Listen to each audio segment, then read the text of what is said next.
Hello everyone. As you know, this side Megha. This is our first lecture of class 8th Geography chapter 4 Agriculture. Let's start. Gurpreet, Madhu and Tina were walking through the village where they saw a farmer tilling land. Gurpreet, Madhav और टीना walk कर रहे हैं कहाँ पर, village में। और उन्होंने क्या देखा कि जो एक फार्मर है वो क्या कर रहा है, लैंड को जोत रहा है। टिलिंग मैंने जोतना होता है, ठीक है। So the farmer told them he was growing wheat and had just added manure to the soil to make it more fertile. Farmer क्या बताता है कि मैंने अभी क्या किया है, खेत को इसमें वो क्या उगा रहा है, वीट उगा रहा है। वीट क्या होता है, गेहूँ।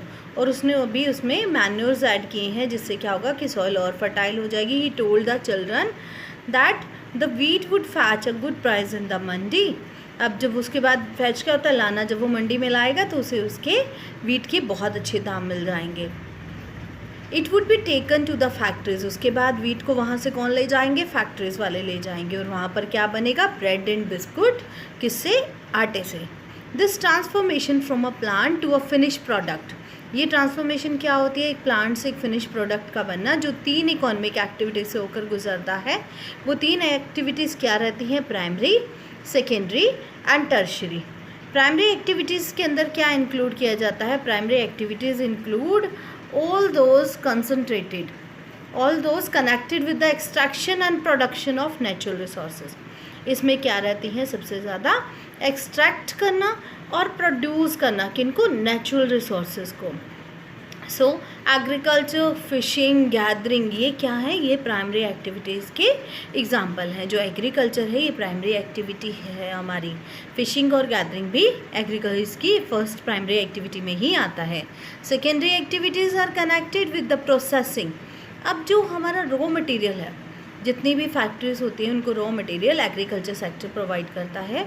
और उस रॉ मटेरियल से जो फिनिश गुड्स बनता है फैक्ट्रीज़ के अंदर, वो सेकेंडरी एक्टिविटीज़ में आता है। So the secondary activities are concerned with the processing of these resources. Manufacturing of steel, baking of bread and weaving of cloth, ये सारे एग्जाम्पल्स हैं किसके, सेकेंडरी एक्टिविटीज़ के। अब जो थर्ड एक्टिविटी है जिसे टर्शरी एक्टिविटी कहते हैं, फ्रेंड्स कई बच्चे उन्हें टर्शरी भी बोलते हैं। सो ये टर्शरी और टर्टरी भी बोलते हैं कहीं। सो ये जो टर्शरी एक्टिविटीज़ हैं ये क्या प्रोवाइड करती हैं, सपोर्ट करती हैं किसको, प्राइमरी और सेकेंडरी सेक्टर्स को थ्रू सर्विसेज। ये से सर्विस सेक्टर भी कहा जाता है। इसमें क्या रहता है, ट्रांसपोर्ट रहता है, ट्रेड है, बैंकिंग है, इंश्योरेंस है, एडवर्टाइजिंग है, are examples of the tertiary activities. Agriculture क्या बताया था मैंने आपको, as you remember, primary activity. So it includes growing crops, fruits, vegetables, flowers and rearing of livestock. In the world 50% of the person, अगर हम starting से देखें तो मोर देन हमारा जो इंडिया है वो एग्रीकल्चर एक्टिविटी पर बहुत ज़्यादा बेस्ड है। तो पहले तो 70 to 75% भी पीपल इसमें इन्वॉल्व थे, अब क्या है, थोड़े कम हैं। So 50% persons are engaged in the agriculture activities. आप देखेंगे कि आपके बहुत सारे फ्रेंड बच्चों के पेरेंट्स जो हैं वो फार्मर्स हैं, है ना। सो 2/3 of the India's population is still dependent on the agriculture. So the favourable topography. Topography क्या होता है, the physical characteristics of land, specially position of the reverse, mountains etcetera. Favourable topography जो रहती है सॉइल की, क्लाइमेट की, ये एक वाइटल रोल प्ले करती है एग्रीकल्चर एक्टिविटी में। The land on which the crops are grown is known as arable land. Arable land जो एग्रीकल्चर के लिए, जिसे कहते हैं कि कृषि योग्य भूमि, वो एग्रीकल्चर लैंड कहलाती है। On the map you can see the agriculture activities concentrated in those regions of the world where suitable factors of growing of crop exist। अब क्रॉप कहाँ होगी, जहाँ अच्छी सॉइल होगी, फर्टाइल सॉइल होगी। बेटा क्या आप जानते हो क्या बैरन लैंड के अंदर हो सकती है, नहीं होगा ना, तो सॉइल भी हमें फेवरेबल चाहिए। Come to the next point. अब यहाँ पे दे रखा है, do you know agriculture. Agriculture क्या है, agriculture the science and art of cultivation on the soil, raising crops and rearing livestock। It is also called farming। इसे फार्मिंग भी कहा जाता है। ये साइंस और आर्ट है, एक तरह से कल्टीवेशन करना सॉइल पर, वहाँ पर क्रॉप उगाना, वहाँ पर एनिमल्स को रियर करना, ये एक तरह से फार्मिंग की एक्टिविटी, इसमें कई चीज़ें इन्वॉल्व हैं, जैसे सेरिकल्चर आता है इसमें। Sericulture commercial rearing of silk worm है सेरिकल्चर, आई नो आप सबको पता है ये। So it may supplement the income of the farmer, तो इससे क्या होता है कि इससे फार्मर की इनकम और बढ़ जाती है। नेक्स्ट है पिस्सीकल्चर। पिस्सीकल्चर में क्या रहता है, breeding of fish in specially the concentrated tanks and ponds में रहेगा ये, ठीक है। सो ब्रीडिंग ऑफ फिश क्या कहलाती है, पिस्सीकल्चर। तो viticulture cultivation of grapes, horticulture growing vegetables, flowers and fruits are for commercial use. Okay, so next topic is farm system. Agriculture or farming can be looked at as a system. The important inputs are, इसमें main चीज़ें क्या हैं, seeds हैं, fertilisers हैं, machinery है, labour है, ये सब चीज़ें सबसे ज़्यादा ज़रूरी रहती हैं। So some of the operations involved are ploughing, sowing, irrigation, weeding and harvesting. Weeding क्या रहता है, टू रिमूव वीड्स, जैसे खेत से खरपतवार निकालना, इसको वीडिंग कहते हैं। The output from the system includes crops, wools, dairy and poultry products, इसमें ये चीज़ें हमें इसकी आउटपुट्स में रहती हैं। सो types of farming, farming is practised in the various ways across the world. Farming कई जगह वर्ल्ड में प्रैक्टिसाइज की जाती है, ये किस पे डिपेंड करता है, depending upon the geographical conditions. Demands of produce, क्या जोग्राफिकल कंडीशंस कैसी हैं, कैसा एरिया है, कैसी सोइल है, कैसा वहाँ का एनवायरनमेंट है, क्लाइमेट क्या है, ये बहुत सारे फैक्टर्स डिपेंड करते हैं। मार्केट की नियरनेस क्या है, लेबर कैसी है वहाँ पर, ठीक है। सो डिमांड ऑफ प्रोड्यूस क्या है, labour and level of technology. Farming can be classified into two main types. So वो कौन से हैं, these are subsistence farming and commercial farming.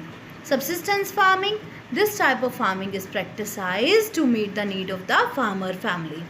ये वो है जिसमें सिर्फ फार्मर अपनी फैमिली की ज़रूरत को कंप्लीट करने के लिए फार्मिंग करेगा। So traditionally low levels of technology, इसमें ज़्यादा अच्छी modern methods of technology use नहीं किए जाएंगे। हाउस होल्ड लेबर रहेगी, घर के पर्सनस ही लेबर का काम करेंगे। Are use to produce on small outputs, थोड़े से मतलब जगह पर वो लोग अपने खाने के लिए वहाँ पर अनाज उगाएंगे। Subsistence farming can be further classified as intensive subsistence and primitive subsistence. Intensive subsistence agriculture, the farmer cultivates a small plot of land using simple tools and more labour. Intensive subsistence के अंदर क्या है कि farmer कैसे cultivate कर रहा है एक स्मॉल प्लॉट ऑफ लैंड को, जिसमें वो सिंपल टूल्स यूज़ कर रहा है और ज़्यादा लेबर का यूज़ कर रहा है। Climate with large number of days, यहाँ पर ज़्यादा हमें सनशाइन की ज़रूरत होगी, फर्टाइल सॉइल चाहिए होगी, permit growing of more than 1 crops annually on the same plot, कि एक प्लॉट पर लगभग एक से ज़्यादा क्रॉप वहाँ होनी होगी। Rice is the main crop. Other crops क्या रहेंगे इसमें, इंक्लूड वीट, मेज, pulses and oil seeds. Intensive subsistence agriculture is prevalent in the thickly populated areas of the monsoon regions of South, Southeast and East Asia. ये ज़्यादातर कहाँ होता है जहाँ पर ज़्यादातर मतलब पॉपुलेशन पाई जाएगी।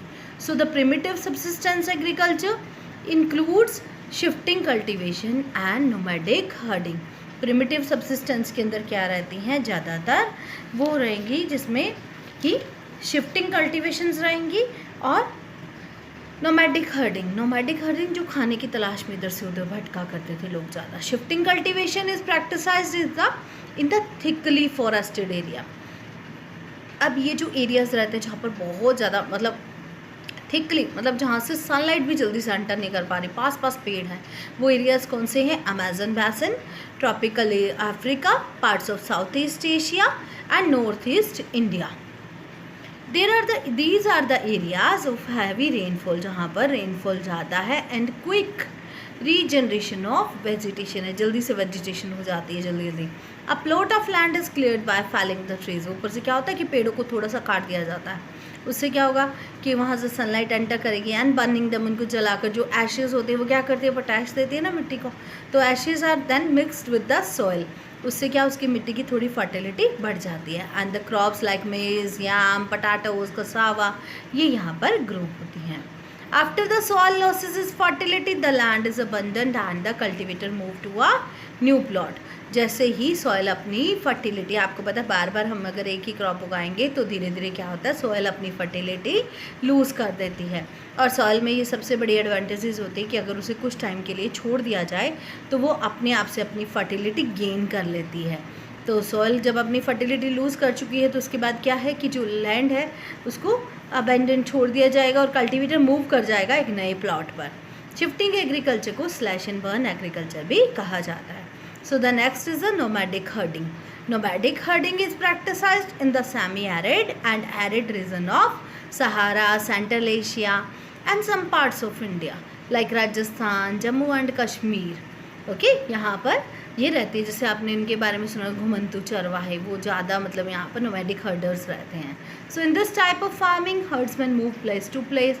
हर्डमैन जो होते हैं वो क्या करते हैं, एक जगह से दूसरी जगह जाते हैं, किनके साथ, अपने एनिमल्स के साथ, और उनके पास उनका एनिमल्स के लिए फोडर भी होता है और वाटर भी होता है, अलॉन्ग डिफाइंस रूट्स, जो उनके डिफाइंस रूट होते हैं। This type of movement arises in response to climatic constant. ये क्यों, मतलब जैसे क्लाइमेटिक कांस्टेंट रहता है कि बार बार बदलाव आएगा, टेरेन चीज़ें बदलती रहेंगी area wise. So shape, camel, yak and goats, ये क्या है, इनके ज़्यादातर ये एनिमल्स रेयर करते हैं।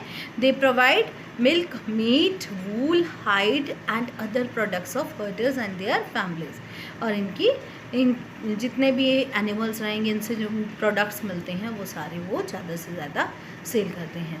So the next topic is commercial farming. Commercial farming, crops are grown and animals are reared for sale in market. ये मेनली जो इसका मोटिव है वो सिर्फ क्या है, प्रॉफिट अर्निंग है। तो इसमें क्या होगा कि इस तरह की क्रॉप्स ग्रो की जाएंगी जो मार्केट में सेल हो सकें। The area cultivated and the amount of capital use in large. Most of the work is done by machine. इसमें ज़्यादातर काम मशीनों से होगा। कमर्शियल फार्मिंग में क्या क्या रहता है, commercial grain farming, milk farming and plantation agriculture. In commercial grain farming, crops are grown for commercial purpose. Wheat, maize, ये common commercial grown grains हैं. Major areas where commercial grain farming is practiced are temperate grassland of North America, Europe and Asia.